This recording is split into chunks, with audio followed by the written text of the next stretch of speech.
Welcome to MotivationAddict.com with Julie Saillant. This is where you will find inspiring stories on how to motivate yourself and gain momentum towards success, turning fear into confidence, and how to find divine flow, allowing you to crush your goals. Thank you for being here. And now, let's tune in to today's show. Welcome everyone, Julie Saillant from Motivation Addict. In this episode, I am talking with Joey Emmert Evans. She's an amazing girl. She is a rider. She's an equestrian. She's moved a couple of times. She's lived in Illinois, Colorado, Connecticut, in my home state, Louisiana, back to Colorado and Washington. She's now a San Francisco resident. She's been there 10 years. She has a BS in physiology from University of Colorado in Boulder. She is married to Josh. She's a parent of 2 black labs, Bear and Birdie. She's also an FEI dressage rider. She manages the family farm Woodby Stables in Sonoma County, and she is co-owner of and founder of Woodby Tea. And she handles all the operations. Her mother actually runs Woodby Tea. She's an amazing competitor. We actually had a really great discussion. And even if you're not an equestrian, I would really urge you to listen to this. And the reason why is that she has really persevered through some struggles, personal struggles. She's worked with difficult horses, and she's really learned how to be mindful. She's taken mindful practices and made them a part of her daily life. And I think we can all learn from that. So I can't wait for you to hear this interview. We had a great time talking together. So I hope you will love this interview as much as I love talking with her. Joey Emmert Evans. See you on the inside. Hey everyone, Julie Saillant from Motivation Addict. I am so happy you are here today. I have an amazing guest, Joey Woodby. She is an accomplished rider, and she also has her own business making tea with her mother. Well, do you do it now by yourself, or is your mom still in it? It's still a joint effort. She's awesome. She's our marketing and she's our sales guru. We joke she can sell ice to an Eskimo, and so I do most of the operations side of things. Awesome. So welcome, Joey. I'm so glad you could be here with us today. Thank you so much. Thank you. It's good to be here. I'm really excited. Yay. So I know that you're going to have a lot of gems for the listeners. What I'd like to talk about, let's just start out with basically a little bit of a history of how you got into riding in the first place. Yeah. Well, that also actually starts with my mom. Like I think most of us in this sport. I was 4, and my mom grew up riding horses, but very informally, just kind of backyard, jump on a horse bareback that she didn't own and didn't know, and run through fields. And so at some point, she decided that it would be good for me to have a proper education in riding. So she put me in pony club, and we actually lived in Montana when I joined my first pony club. So I grew up through the pony club ranks, and it was super, super special time and a great place to be riding out in the mountains in Montana, and it was just a very special time. So that's where I started my riding. Okay. I shifted after several years in pony club and a couple of family moves later. I shifted into dressage for a couple of years when I was in middle school, and that's where my dressage education really started, and I kind of fell in love with that discipline there. Okay. And then fast forward another family move. I was 16. I had a boyfriend. I wanted a car, and I was playing sports in high school, and I decided to give up riding. I had just a long commute to a trainer, and it was just kind of this point in my life that I think a lot of girls or guys reach, where the tug and the pull of other things of life just want to take you away. So I left the sport, and it was 12 years before I got back into it. It was a long time before I got back into it. Wow. So 6 years ago now that I got back into it. Wow. So now you ride full-time now in addition to doing your full-time job? I do. Yeah. I kind of eased back into it. I started with just a few days of riding, and then, the bug comes back and bites you hard. So now I ride 6 days a week. Wow. Yeah, it's rare that I'm not at the barn, even on my off days. I go up just to see the horses sometimes, and Cool. So yeah. Yeah, totally. I totally get that. I'm there every single day, even if I'm not riding. I broke my toe a couple weeks ago, and I'm like, still can't get myself into a boot, but I'm still there every day. He's in my flip-flops giving carrots, because he gets really ticked off if I'm not there. He's pissed. I know. Yeah. Yeah. Oh yeah. For sure. Oh yeah. Like, where have you been? Where's my mash? Yeah. Yeah. Yes. Come on now, let's be real. So no, it is not a sport of part-time. It is a full-time gig always, I swear. So how many horses do you have right now that you're riding? So it's a funny question, actually. So I have two show horses, if you will. And then we just brought into the family two Icelandics. Oh, so, and those, I know they're super fun. And those ones are really just for fun, for my mom and I. And one is, we literally got her because she is, quote, husband proof. So she's a good one for my husband or for my dad if they want to go on a trail ride and go out on those two guys. And then my newest adventure, which I'm super excited about, I just purchased a filly. She's just now a year old this month, and I just purchased a filly. So she's a Danish warm blood.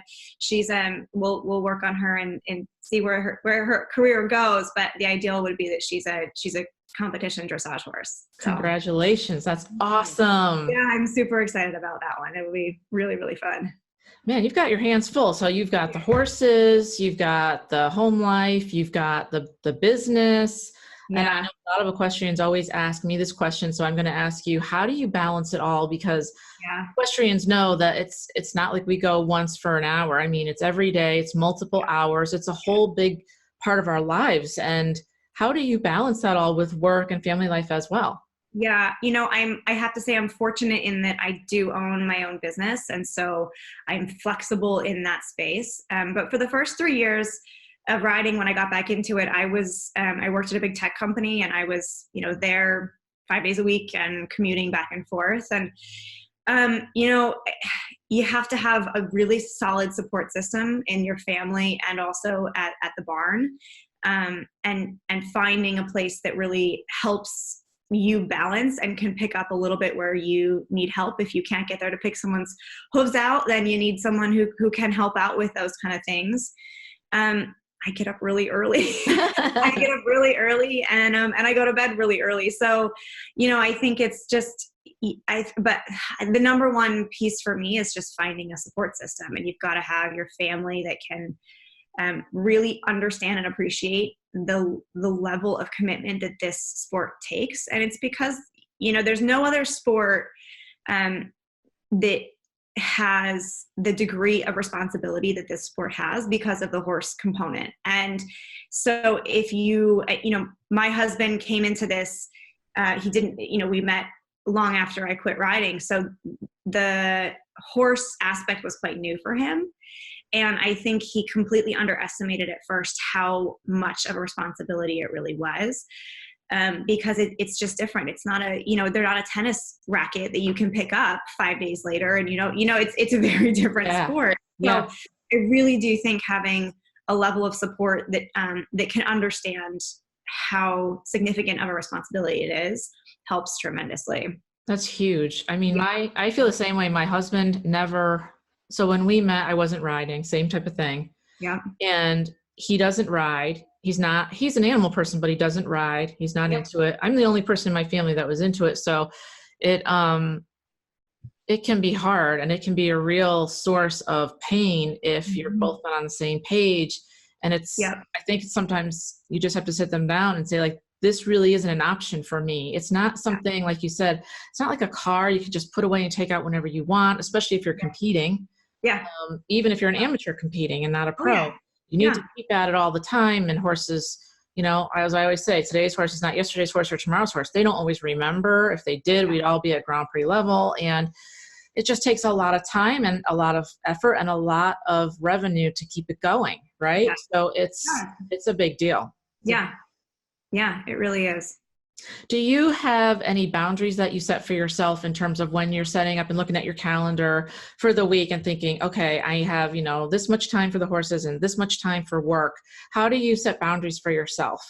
Yeah, I actually do just that. I usually get up every morning. It is a new routine that I've started, but I get up every morning and I literally just lay out my calendar for the day if I don't do that earlier in the week. And it really helps just my time management in general. So I know it helps my work tremendously in that same way, but also with riding. So I know exactly what days I'm riding, what days I'm going to spend more time at the barn, less time at the barn, when I need to carve out more time for work and do all of that. I think, so many jobs now in today's age are flexible in hours, if you will, because of technology, right? So we have our laptops that we're constantly bringing home. Now we've got our phones. So I think it is, it's a blessing and a curse, because everything's more accessible, but you're also then never off, right? So your work is always with you, but then it's always with you. So you can say, all right, I'm going to work. And, for my business, I can spend my morning hours and really carve out my early morning hours for work and take some calls from the car, do some work while I'm actually driving to the barn. And then I carve out my time at the farm, and then I'm back, working again at night. So I think you do, but you do have to really schedule that time, to your point, so that you can just use your time efficiently. And I'm, I don't have kids. So my time, I would say I have even more time than most riders out there, especially, adult amateurs.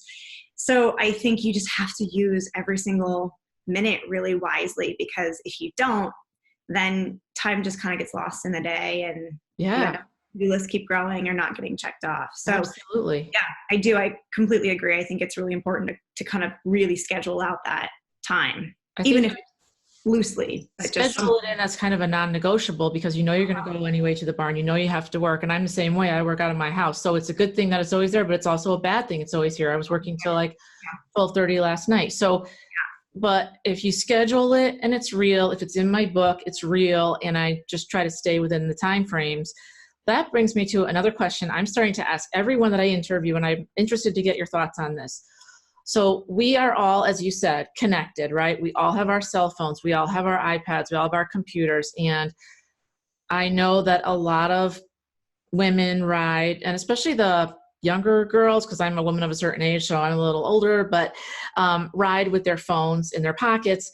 Mm-hmm. And I'm curious to know how you feel about completely unplugging at the barn, or do you think it's okay to kind of go around with your phone in your pocket? What are your thoughts on that? I shouldn't say never. When I'm riding, particularly when I'm training, I never have a phone in my pocket. I do carry a phone in my pocket when I go on trail rides, and that's only for safety. Oh yeah, for sure. Just because I'm out and about but I do very much believe in unplugging. And I think it's just an opportunity. I think we owe it to the horse, because I don't think you're present in what you're doing. We owe it to ourselves, because if you are training and you're paying for lessons, or you're paying for this time, you owe it to yourself to unplug in that moment and focus on what you're doing. And I also just think you have to take, again, to your point, in this day and age, you have to take every opportunity you can to unplug and just be there and enjoy it and remember why you're doing this.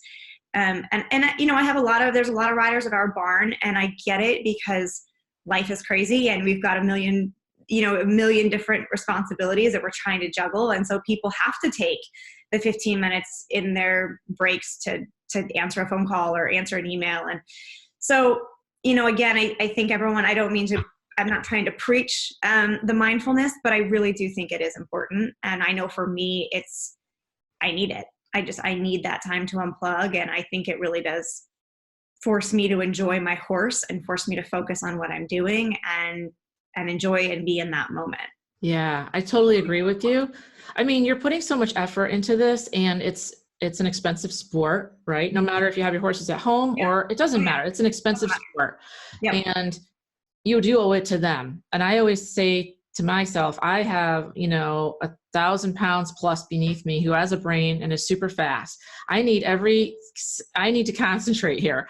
I just couldn't. And my thing is, if you also have a spooky horse or a nervous horse, which mine is, if you have your phone on really loud, he's going to be like, it's just, some people are comfortable with it, but I kind of do think that it will benefit you and your horse if you unplug and then learn to be present. And so many of us are talking about mindfulness right now. And I know you and I had kind of gone back and forth in our emails. I'd love for you to tell the listeners a little bit about your kind of ritual for mindfulness, or how you set yourself up for success when you get to the barn? Yeah.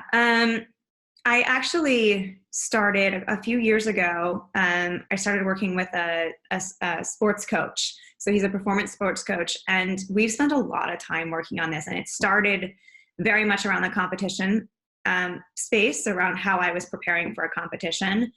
And that's really bled into like my everyday rituals and my everyday practice. So I try very hard to, the last like 5 minutes of my drive to the barn, I listen to, I commute an hour to my barn. So I have a lot of time in the car. So I actually listen to a lot of audiobooks, but I turn off my audiobook, and in general, I spend the last 5 minutes listening to music. I just kind of pick a song that helps me zone in, kind of refocus, just think about what I'm doing, what I'm working for that day with whatever horse or horses I'm working with. And I just try and spend that last 5 minutes. It's kind of this long little driveway that I spend that time. That's my cue.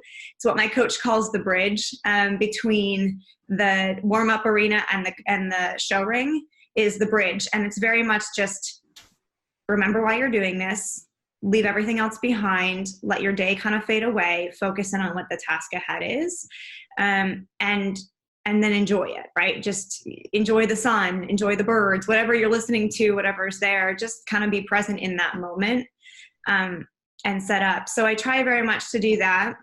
And then I actually spend, this is a dressage thing too, but I think for everyone, I actually spend a lot of my warm-up walk. I spend a lot of time in my warm-up walk, and I spend a lot of time during that time thinking about what I'm doing for that day and for that moment, for that ride. And again, I just think it's a 20-minute period of time that's really nice for your horse. It's good for you, and you can just kind of settle into the saddle. You have to physically, yoga breathe your way out of all of the phone calls that you just had that were probably very frustrating, or the day at work that was stressful, or the lines and lines of your to-do list, that you can just kind of breathe away and think about what you're there for. And I think if you can do that before your ride in that 15-20 minute stretch of time, it changes the next 30 whatever minutes that you're on the horse. And but you have to consciously do it. I mean, it's truly like a yoga breath, almost kind of motion of thinking, okay, just physically relax and let everything else go, and then focus in on where you are. Yeah, I think that's huge. And I know that will help a lot of listeners. I completely agree with you 100%. I teach on this, and mindfulness is so big, as you know, right now for amateurs and pros. And a lot of it is you're setting yourself up for success, because the way that you approach your horse, if you're carrying all that crap from the day, frustration, anxiety, long line at Starbucks, fight with your boss, it's all going to that 3 feet in your electromagnetic field. Your horse is going to feel that energy, and they know you, they know your visual face, and they know when you're upset and when you're happy. Yep. And if you can't drop that, it's going to carry through your entire ride. Yep. So I think that's such a good practice to have. And it is definitely not a one and done. It's definitely something you have to work on. But I think once you keep doing it, it just becomes part of your routine, right? Yeah, it totally does. Yep. Like anything else. Now, how do you handle, because you've got a couple different horses here, and I'm just looking over some of the notes that we had gone back and forth on. How do you handle tough or difficult horses? And I'm asking myself because I'd like to know, because my horse is super sensitive. I get the sensitive ones, and I get to be a nervous rider myself. So that's why I'm always trying to be present and calm down myself.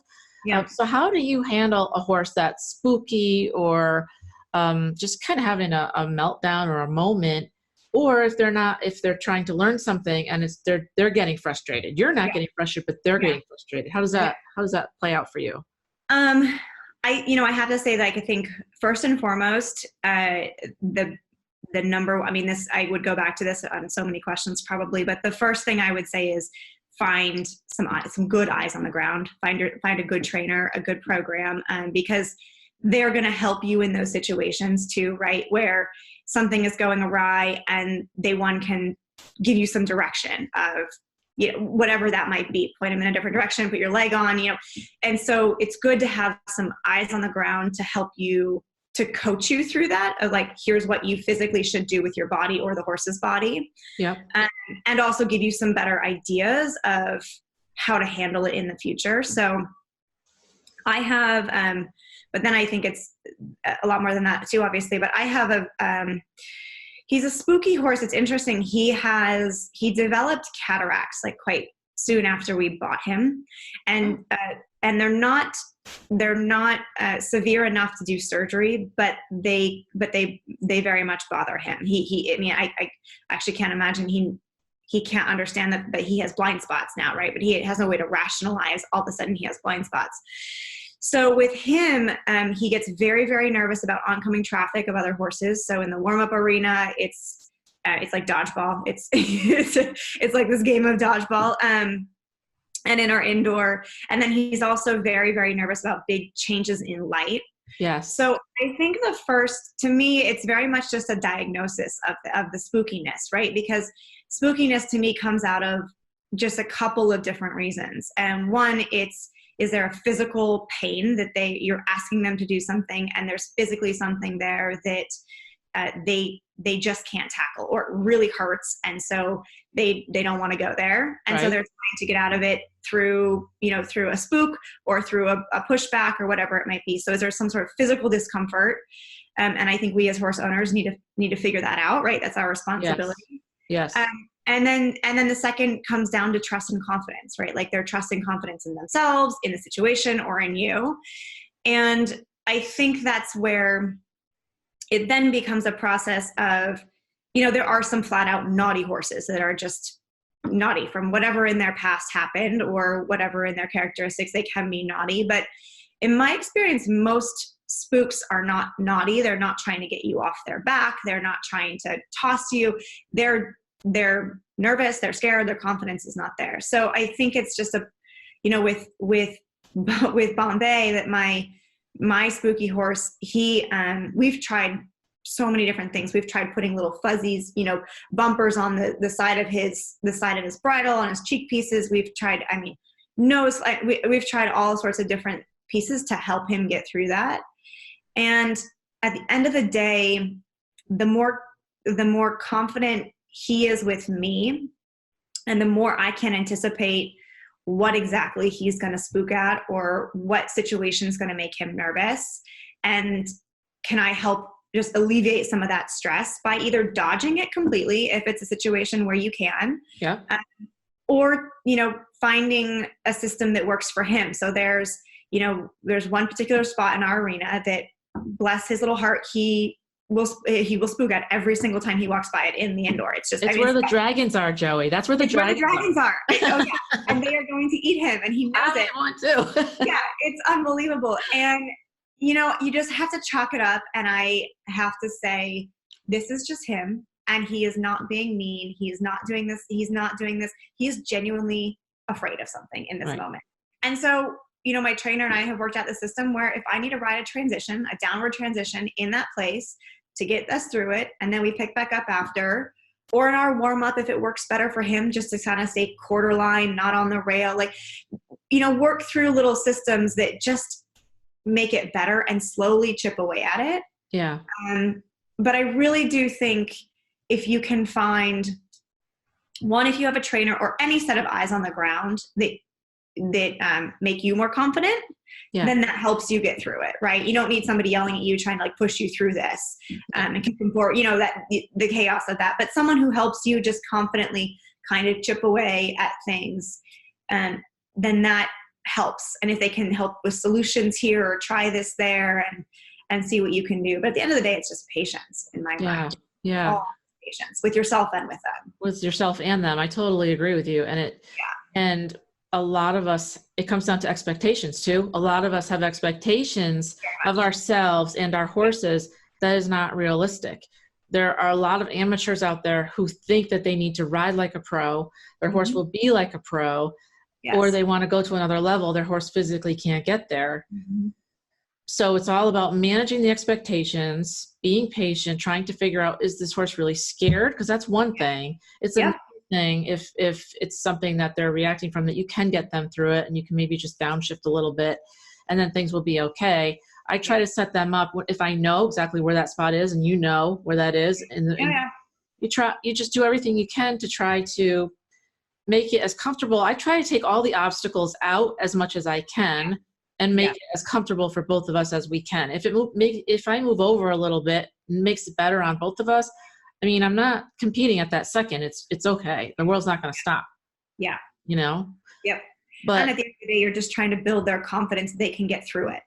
Right. That they will survive and they will get through it. If it's a spookiness, I think if it's something physical in their training and they're reacting in the training, like you said, if you're asking something and they're confused and they're getting frustrated, I think you then have to very much go back to, okay, what am I trying to accomplish?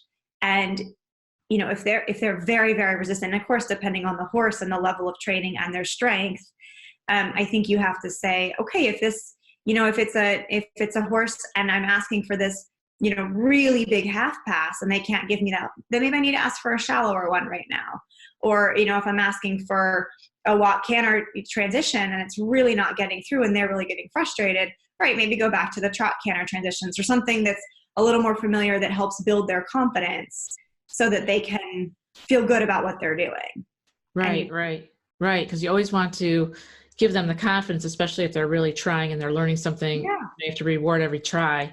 And one of my friends said, it doesn't have to be pretty all the time. Especially if they're learning, it's not going to be pretty. So it's just a matter of getting them through and then, giving them that positive reinforcement so they learned it. And then you work on it from there. Yeah, exactly. Yeah. So if your horse, one of your horses is hurt, and you're just about to go into a competition and then you have to pull out, how do you mentally handle that? Because I know that's something that a lot of people think about. Like, I love my horse and we've spent all this time and we've gotten to this level, but right now he can't do anything until he heals up. And it's like really hard mentally. And it doesn't seem like a lot of equestrians talk about that. They just kind of accept it, but they don't discuss it. How do you feel how do you work with that? Something like that type of scenario? Yeah, well, I actually just had this happen. Last year we had some really lofty goals for this season, and my horse was injured at the end of last year. So I just went through this, and I skated through it a little bit, just thinking, Joey, you've got champagne problems, right? Like this is a champagne problem and you need to just buck up. And I think I ended up talking a lot to my coach about this, and he said the first thing you need to do is you need to acknowledge your disappointment, right? Especially if you're working towards a competition, you've got, really serious goals and you've spent a lot of time, spent a lot of money getting here, and then this happens, and it's so disappointing. And so I think first and foremost, you've got to acknowledge it. You've got to acknowledge and just give yourself that time to be bummed and to be sad and to be disappointed. And then I think, I'm fortunate that I have another horse that I can still ride, but I think in any space, if you can just get on a horse, any horse, right? Just if you've got a trainer with maybe some sales horses, or if there's some lesson horses you can take, or if somebody else will let you get on their horse, just to keep riding and stay in the saddle and keep working on your goals. I think that helps. But it's just unfortunately it's part of the sport. And I think it's until you go through that the first time, you don't really understand how much a part of the sport it is. Like, I mean, these animals, we're asking them to be professional athletes, if you will. And there's no professional athlete that at some point in time doesn't have an injury, right? Minor or major. And so it's unfortunate that it's just part of it. But I think more than anything, the challenge is accepting it, is just accepting that it's there, and then finding how you can stay involved. Like I mean, after my horse was injured, I was still auditing clinics. I was still going out and listening to lessons, still just trying to keep educating myself and stay involved as much as I can. Yep. And anytime anyone offers to get on a horse, like if it's my Icelandics, I don't care. I'm on the horse, right? Like we're working on our little leg yields and our shoulder. Yeah. So I think it's just, if you're fortunate enough that you can still stay in the saddle, to just kind of mentally and physically stay in the game. but it's tough. It's really hard. And you got to fight a little bit of jealousy because you always feel like, oh, well, this person's out there and I should be out there. And, but I think you need to let yourself also just feel the disappointment before then remembering it's also, champagne problems. It's at some point too, that we're still very fortunate to be in this and we get to do it. Yeah, we are. And they are magnificent animals. They're master teachers. They all really have their moments, and they're just like humans. They can break down, and it's all about, like you said, just staying in it as best you can. Yeah. And sometimes we get horses with problems that we didn't know were even there. But you just have to accept it. And I think, like you said, accepting it is probably at least 75% of it, because it's just like anything. If you want to be at a certain level, but you're not there yet, you need to accept where you are. And as my old trainer used to say, you are where you are, and it's okay where you are. Yeah. You are where you are. That's where you're starting from. It's okay. Yep. It's like if you're at 200 pounds and you want to be 150 pounds, you can't pretend you're at 160 pounds. You are where you are, but you can get better, right? Yeah. But what about if you have a serious injury yourself? Because I know you are still working through one, and I had one. I if you wouldn't mind, I'd love to talk about that. Yeah. A little bit, because I believe in all my years of owning horses, over 25 years, and I don't know, you tell me if you think this is the same for your experience. People don't talk about this. The questions, they're always like, oh, get back up there. Looking forward to seeing you in the ring. Glad you're back. But it's never like, how do you really feel, Joey? Are you really doing better? Can I help you with? I never got any of that. And that led me to have a lot of shame for getting hurt. Can you think of it? It's like, how has this kind of shaped you and changed you, if it has at all? How have you kind of gone through that process? Yeah. Well, I do think I had this was recent. My horse that's rehabbing. I was hand walking him actually, and he spooked. He's 95% of the time he's perfect, and the other 5% of the time he gets fired up, and so he spooked and he bolted, and I held on because all I could think of was, he's injured, don't let him run. And so I got pulled down and I caught his hoof in my cheekbone. So I broke my cheekbone in 4 places and had to have reconstructed. It was a long story, but it was obviously a fairly traumatic injury. And I think, so it's interesting because I was back in the saddle 2 weeks after my surgery. And I was fine in the tack, not nervous. I mean, this was just 3 months ago. So I'm not nervous and quite fine in the tack, but I do find myself getting nervous on the ground when I'm handling them, and specifically him. I haven't spent much time handling him since then because I get nervous, and I'm generally not a nervous person. So I think, to your point, especially in the dressage world, there's this whole persona and this whole expectation that your horse is obedient, right? That there's no spookiness, that everybody's calm, everybody is bomb-proof, everybody's fine. And so I think there is a level of shame or embarrassment that your horse got lit up, right? Or that you didn't stay in the tack, or that you did something wrong, or that you aren't a good rider, or that you aren't confident on the ground. So I do think there is that level. I also think it's a little bit around, if you don't talk about it, it's not there, right? Like, and there's a little bit of no one wants to get hurt. So if we kind of pretend that you don't get hurt, then you won't get hurt. And so I think that there is something to be said about getting back on the wagon. So I do think you have to force yourself to get back out there and push out of your comfort zone. But I think you have to be very, very diligent in how you do it. So because you need to build back your own confidence in a very slow pace of time, and you need to realize and acknowledge and own your own fear after going through this, because there will be one. I mean, no matter what the accident is, there's absolutely going to be some level of fear, whether it's subconscious or not. Right. Your own body reacting, right? Like you don't even know it, and it's there. Yes. And so, like, for example, I I went to the woman who I love dearly. I have a great relationship with her, who's runs the rehab program where he is.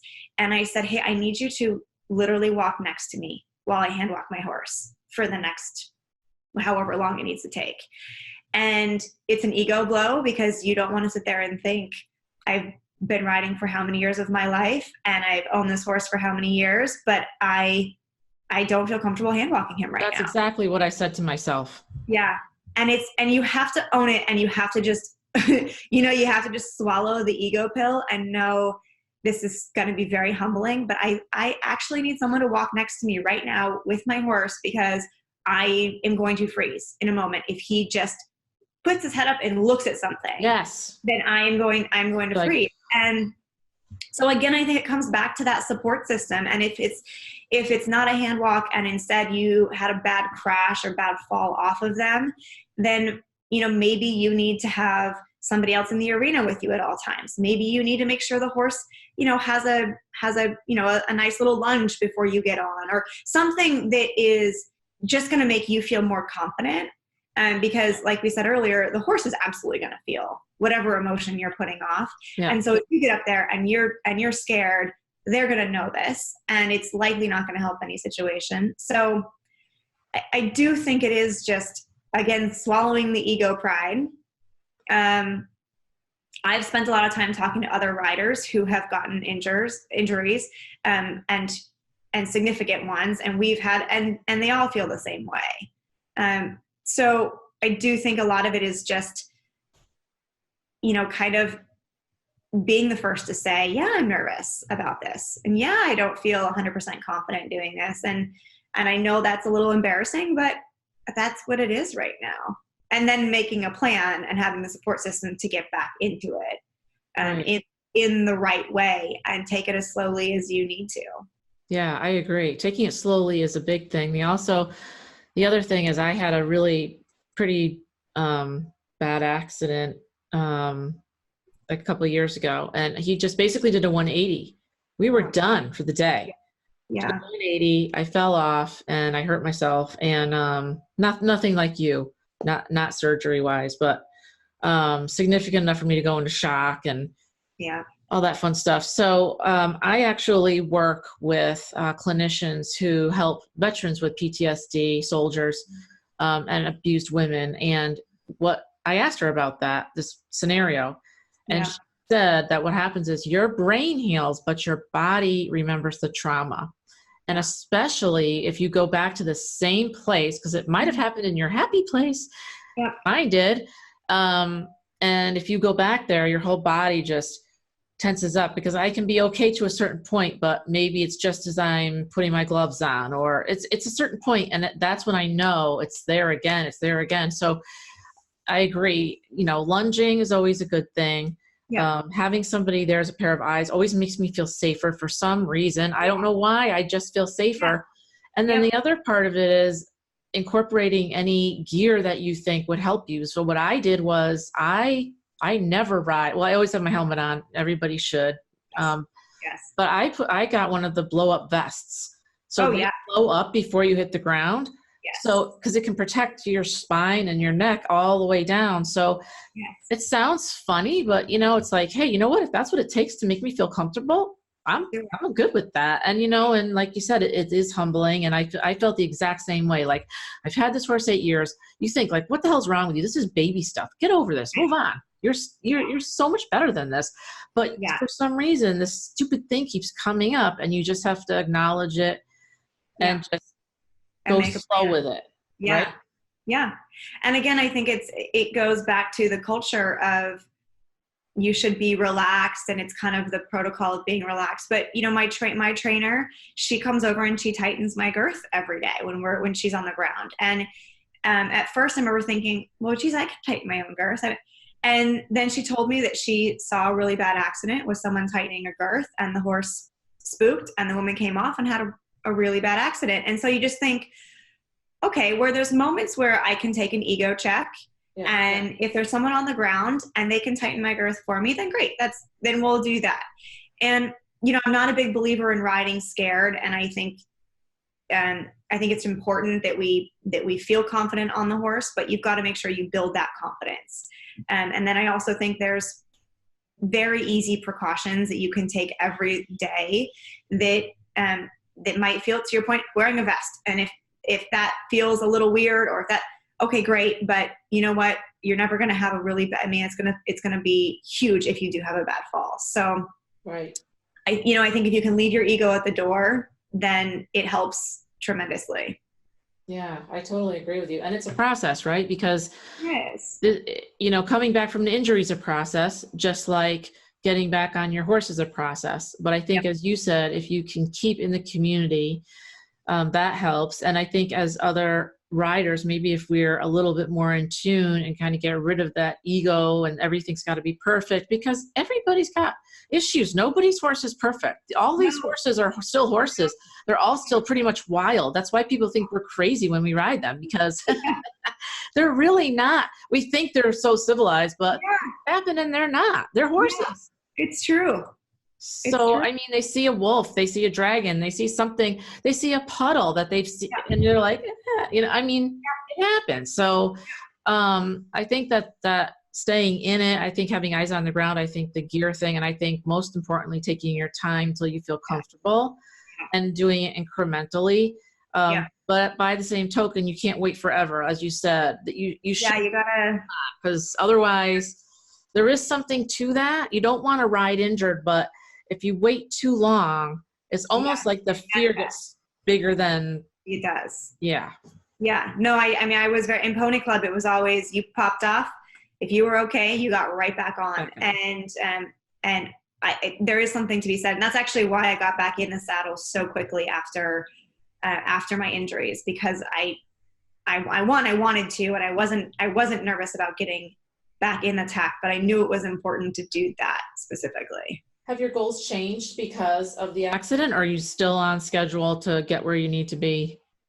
No, they haven't changed. I mean, honestly, my horse rehabbing is kind of the biggest change in just my near-term goals, but everything has stayed the same. Wow. And for me personally, everything has stayed the same. It's more working with that horse specifically on the ground that I have to spend. That's the psychological work that I have to do. And that's going to take me some time. I know. Just getting the support that you need with that. Yeah, exactly. Yeah. Yep. So I know you've talked a lot about mindfulness, and what are your top 3 tips that you could give to the listeners to have them be more mindful or approach their riding in a different way? What are your top tips that you could give to them? Yeah. I've been harping on this a lot, and I would honestly say, my number 1 tip across the board is find the right trainer and the right program. And I think this translates into mindfulness, because I often see, it kind of blows me away the number of times that I see a trainer treating a client poorly. And I go back to, this is your client. Like, we are paying someone to help us with this. Mm-hmm. And,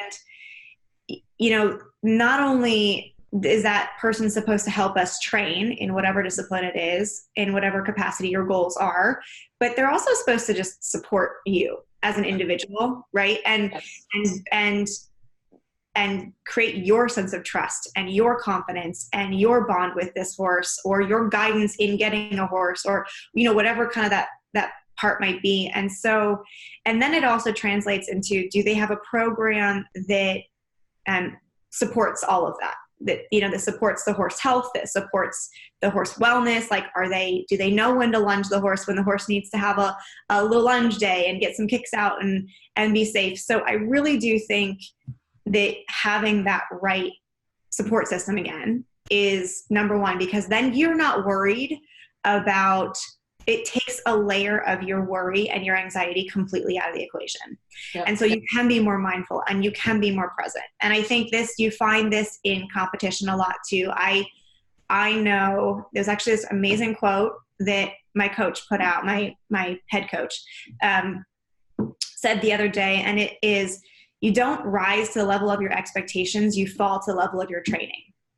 And it's one of the most impactful quotes I've ever heard. And I find myself repeating it over and over, because when you start to get nervous, whether that's at home, whether that's on a trail ride, whether that's in the show ring, you're going to revert back. Your brain is gone all of a sudden, and you're on muscle memory only. Yeah. And so whatever muscle memory you have been training is what's going to happen. And so if you have a trainer that has been coaching you along the way, and whether that's from how to do a movement, how to, ride a fence, whether that's from how to ride the spook that your horse has, that's what's going to carry you through that moment when you're alone.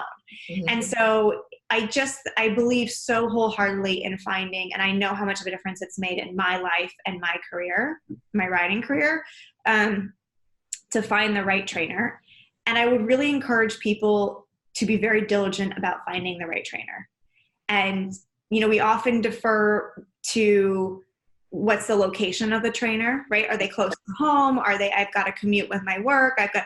And then just kind of go with it.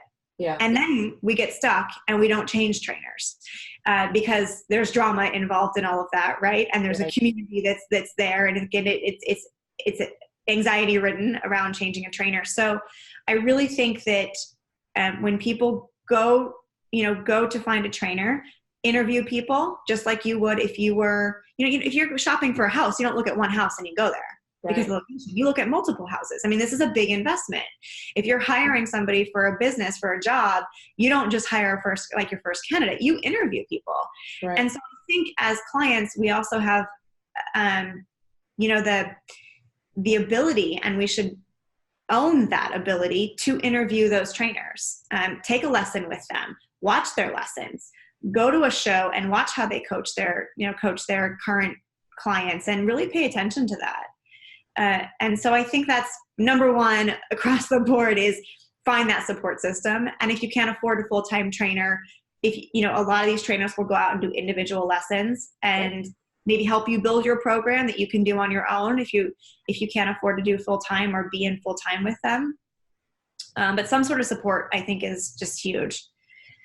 I think number two is being an athlete yourself. And that can be an athlete of any sort of level, right? I don't mean a marathoner, and I don't mean you've got to go to CrossFit 10 times a week.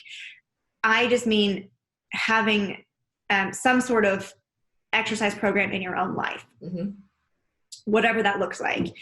And I think for me, that's kind of threefold. It's one, because it's obviously healthy for you. It's good for your brain. You get your endorphins. I'm a happier, healthier, less stressed out person when I have a workout program.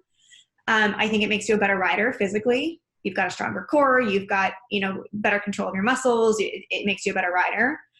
And third, I think, especially for those of us that are very competitive, but even not, it gives you a sense of empathy for your horse and what you're asking for your horse, right? So if somebody said to you, you have to get on the treadmill 7 days a week or 5 days a week, and you're going to run at the same speed for 30 minutes, you're going to wear out the exact same muscles and joints and ligaments that you're asking to work every single day.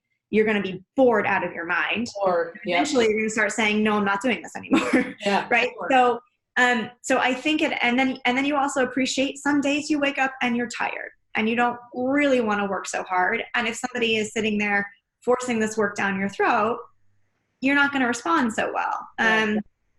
So I just think it's really important for us. I know when I do hill work with my horses, I appreciate that that's hard because I just ran hills yesterday.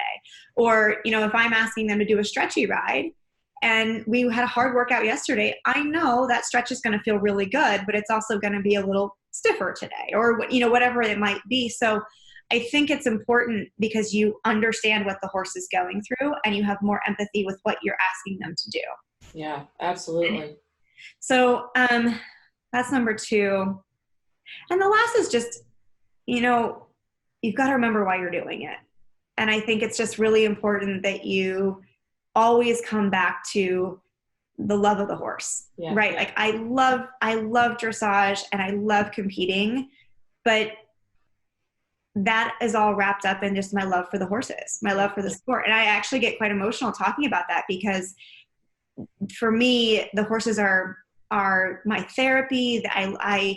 There's nothing more than I love doing groundwork with my horses, of taking them out for a hand graze or grooming them or just spending time with them. I mean, sitting on my tack trunk, holding the lead rope while we just nuzzle is a very special moment. Yeah. And, I think especially if we're competing, we can get wrapped up in the scores, the placement, the journey, whatever it is, and forget the journey along the way and why we're doing this. And I think especially in something like dressage and even jumpers or hunter, but where you've got a judge who's giving you a score, right?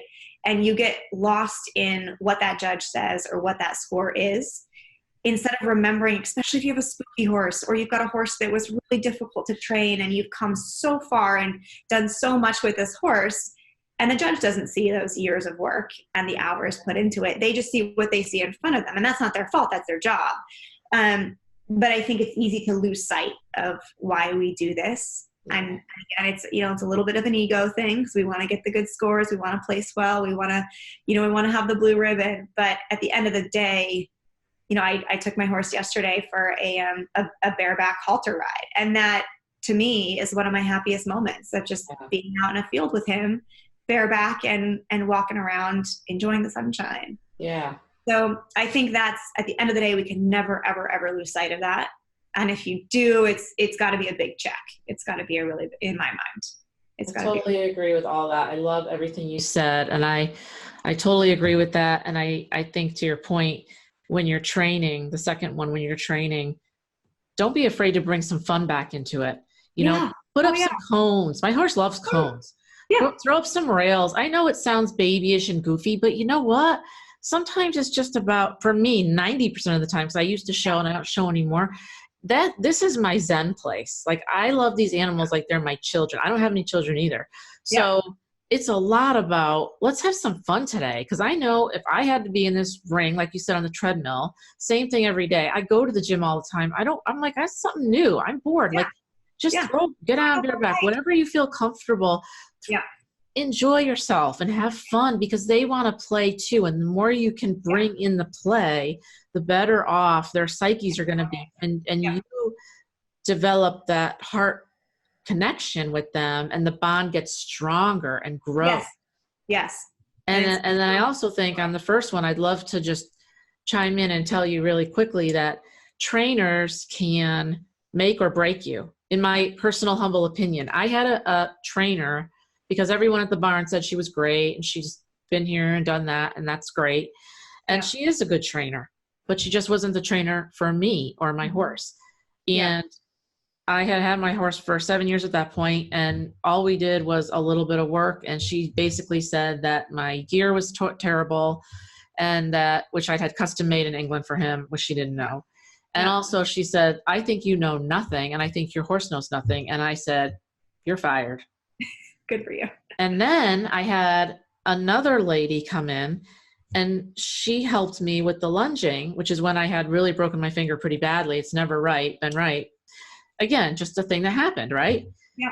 And she just said, she said, this is entirely fixable. All you need to do is you need to learn a new dance. You guys have a dance. You do this, he does that.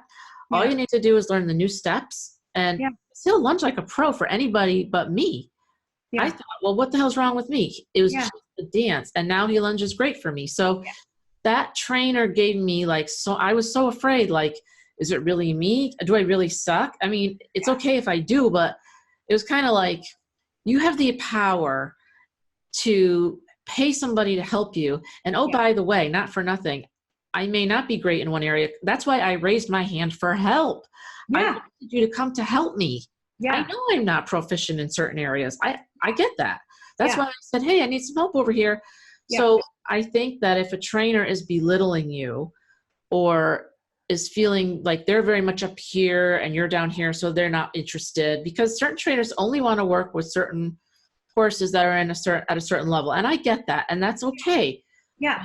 For you personally, you need to understand that you have the power. You're the client, and you need to find somebody, as you said, that can work with you and that will boost you up and Yeah. tell you that you can do this. Yep. I can help you through this. Yep. And maybe they need to get on your horse for a minute or two. Yeah. Because sometimes it's pretty hard to learn if you don't know the move and they don't know the move. Sometimes you need them to teach your horse the move and then you get back on. I mean, that's a normal process. Oh, yes. We do that all the time. Yeah. No, I completely agree. I think you need to find, and you know, to your point, find your style. Right. So some riders want a very direct style. Some riders do better with a softer, you know, a softer edge. And I think you just have to keep interviewing, and also recognize that depending on your goals, you may need a different trainer at different stages in your riding career. Right. Yeah. So to your point, if you're just beginning to learn how to ride, you obviously are going to have a very different trainer than if you're a highly competitive trainer and a highly competitive rider. And so, you know, I think it's also there is a progression too of your career and who fits the best in your current role and who can take you to where your goal is, and in the style that works best for you and that works best for your horse. And just be persistent about finding that right match, because to your point, it will completely change your entire relationship with your horse, with your riding, and the experience of it all. Absolutely. And be diligent. I mean, it's okay. I used to drive an hour each way to my barn too, every day for years. It's okay to trailer out. It's okay to, you know, I'd rather have the right person that will support us both. And you know what I always say, most importantly, my horse has to get along with that trainer. If my horse doesn't like that trainer, I mean, I've had some that have been very rough. And if you have a sensitive horse, you know, there's different trainers, as you said, for different levels, for different times of your life, and for different horses. All horses are different. But if you have a sensitive horse like I do, if they're rough, it's not a good situation, because you need more. You need them to be more confident, not to go back into their shell, right? Yeah. So. Yeah. Especially like if and it depends on how your riding is. If you're more of a forward rider, or you're maybe I'm a little bit more, not timid, but I'm just a little more careful. And it's because I've had accidents, right? Because after you've had an injury, you kind of have a little bit there of, you know, I just don't want to get hurt again. Yeah. You know, and so I want to do everything I can as best I can to try to, you know, alleviate that if possible. So, you know, you change too as a person. You're not the same person you were when you started with Pony Club. And I always think, remember when we were learning to post, how hard it was? Do you remember those days? Up, down. And you'd be like, some days where I'm like, I don't know that I can ride today. I can't do this anymore. Like, this is so hard. And then all of a sudden you get it. And then you never look back. And now you do it without even thinking. It's autopilot. Yeah. That's how it is now when you're learning something new too. It's that same type of, this is hard. And then all of a sudden you or your horse, you get it. Breakthrough. Yeah. So it's very true. It's so cool. And you watch, you know, the top riders, you watch the top international riders in any discipline, and they work with trainers too. This is, you know, this is not I don't need a trainer. This is everyone who's successful in the sport has eyes on the ground at some point. On a regular basis. And we all need help, and we all want to get better. So you all, you know, you're never going to get to the point where you're going to say, I'm good, I got this, because top levels at Grand Prix, they still need help, you know? So it's the humbling and to me the most motivating of the sport is just when you think you're getting it, your level of expectations changes. And then you're feeling like, gosh, I don't even know if I can post a trot today. You know? So it's an ever changing target as you get better. It's always changing. But that's the good part. That means you can ride for your whole life. You know, there's people in their 60s riding, and you just have to find the right horses. And there's so many horses out there. All my animals are rescues. There's so many animals that these older masters, I mean, they'll just go around and they'll be just... You can learn so much from them. So quiet. And they're looking for someone who doesn't want to do a lot because they've been there and done that, and they're tired now. They're older. So that's always a good match too, you know? I mean, just to kind of, you know, getting that right horse is important as getting the right trainer. Oh, 100%. To be on, which we didn't even talk about. We could go into that for another hour, but getting the right horse is crucial to what your goals and expectations are. Yes. And sometimes that comes into focus really quickly if your horse is injured, or you find out that your horse can't do this level. Yeah. You thought they could, and that's a whole other Well, thought. I think, yeah, it is a whole other topic, but I think that also wraps into the trainer, because usually I do think it's, especially if you're an amateur, I think it's important to enlist the help of a trainer in finding that right match. And then it needs to be the right trainer that knows you, that knows your goals, that understands your budget. I mean, all of the above. Even if it's it's easy, because it's easy to think, oh, I don't need a trainer's help because you're on a budget, you're trying not to pay a commission, but whatever it might be. I think a lot of people skip that step, and I think it's a huge